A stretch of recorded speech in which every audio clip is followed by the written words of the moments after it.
Kenya is a country that respects the rule of law. The institutions in Kenya work. People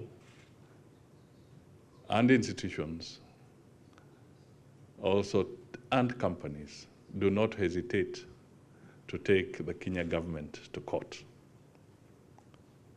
That is how strong our judicial system has become. And in the process, the government follows the due process and responds to any issues that require judicial arbitration. So we are a country that respects the rule of law. As KEPSA, Kenya Private Sector Alliance, we've been actively fostering strong economic and trade relations between Kenya and Japan over the years. And I'll mention two. We played a key role in planning and hosting of the 6th Tokyo International Conference on Africa Development, TICAD 6. For those who joined us then, I remember Toyoto Susho was right there, in 2016 under the theme, Advancing Africa Development Agenda. TICAD, Partnership for Prosperity. It was the first TICAD to be ever held out of Japan and into African countries. And the reason why I mention this is because out of the 73 MOUs that were signed then, approximately 1/3 were related to Kenya. And before that, we had about 80 to 89 businesses in 2016. By 2020, after TICAD, we had reached, before that, in 2016, we had about 52 companies in Kenya of Japan. But after that, after TICAD, in 2020, we had hit 89 companies. And as today you've heard, we've hit 114 companies. After this visit, Mr. President, I look forward to us standing here again or in Kenya and talking of double this number in terms of investments in Kenya and both in Japan. Kenya is renowned for a vibrant democracy in Africa, and for our purposes today, Kenya has very strong relations with Japan that support investments and business. And number 4, a logistics hub. We have seen, even from other presenters, very accessible with airports. We have ports of entry. We are home to green data centers, among others. And we have seen a presentation about the M-Pesa, a mobile money transfer platform that has enabled global money transfers. We also say your investment is safe in Kenya, constitutional protection of property, non-discrimination of investors, whether domestic or foreign, 100 repatriation of profits and interest is allowed. We have a good dispute resolution, a dynamic center for international arbitration. And then Kenya is the leader in green transition.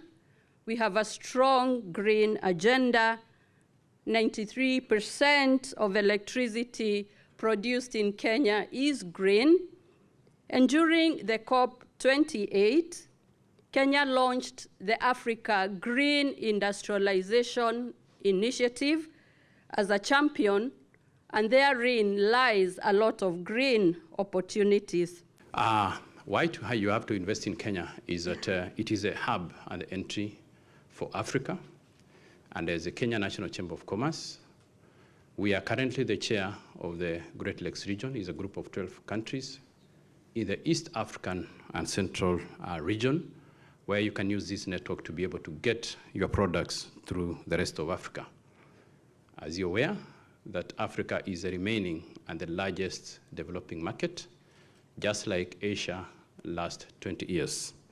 And we invite you to this big opportunity to be able to collaborate with over 1,900 large companies in Kenya and over 50,000 small and medium enterprises that do international businesses within Africa. The biggest debate we have today in the world, the biggest conversation we have today in the world is a conversation about climate change. What floods are doing to our world, drought, and everything in between. And it was brought about by energy. Energy is what brought us to the precipice where we are today. And again, energy is going to take us out of this challenge. Fortunately, we have the largest reserves of renewable energy in our continent, in Kenya. And the best people to ask about our renewable energy reserves are the Japanese. They know it. They've been to Kenya. In fact, the Japanese are the ones who are helping us to unlock our potential of geothermal energy, wind energy, solar energy. And in fact, by way of testimony, yesterday, with the Toyota, we were signing their investment in geothermal renewable energy in MATIANG'I in Kenya. We were signing for wind energy in a place called Meru in Kenya. And we were signing for solar energy in a place called Isiolo in Kenya. So if you are looking for a place to find renewable energy, ask the good people from Japan. They will tell you it's found in Kenya. The median age in Africa is about 20. And for example, in Kenya, we are investing $5 billion every year in the education, training of those young people. The workforce of the future is in our continent. The workforce of the future, the people who will work in your corporations, in your companies. If you're looking for talented, innovative, skilled, professional labor force, you start in Kenya.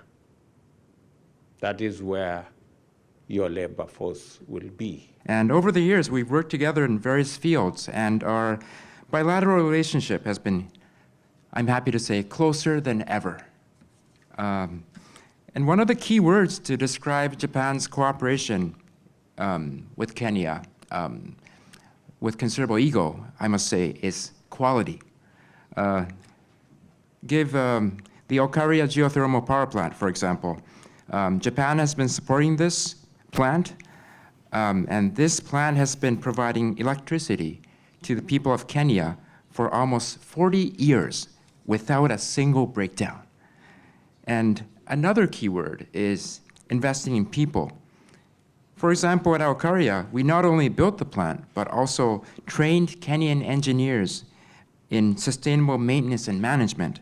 And in addition to this, the Abe initiative, which trains young people, has been training some 200 young Kenyans over the years. And I should point out that this is the highest number in African countries. And I believe our partnership has reached an even higher level in recent years. And Mombasa, of course, starting with the construction of an international airport and bridges in the 1970s, we've been working on providing high-quality infrastructure project, especially in Mombasa port. However, the importance of this port goes beyond the economic aspect.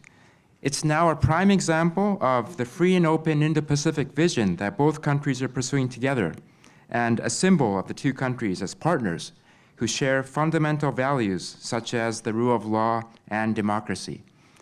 And based on our 60 years of cooperation, the government of Japan will continue to work closely with Kenya, an important like-minded country, to further develop this relationship, including in the business sector. And I hope that the participants in the audience were able to get more concrete image of the possibilities of doing business in Kenya. Kenya is the gateway to East Africa, and due to its high economic growth rate and promising market, Kenya has been ranked #1 as a noteworthy country in Africa for 8 consecutive years in JETRO's survey of Japanese company expanding overseas. And currently, over 110 Japanese businesses have bases in Kenya. They are active in a variety of fields. And recently, collaboration with the Kenyan companies have been increasing, and Kenya remains and will continue to be the extremely important economic partner for Japan. Our ministry will continue to strongly support the Japanese business development in Kenya.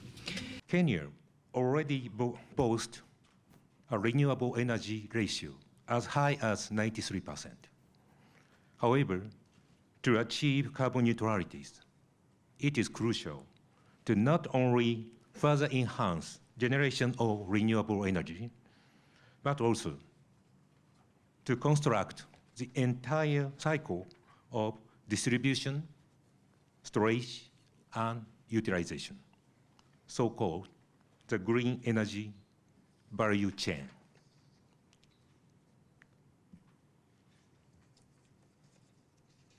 So toward establishing this green energy value chain, yesterday, in the presence of His Excellency President Ruto and relevant secretaries, Toyota Tsusho concluded collaboration agreement with the Kenya government to embark on new initiatives. Today,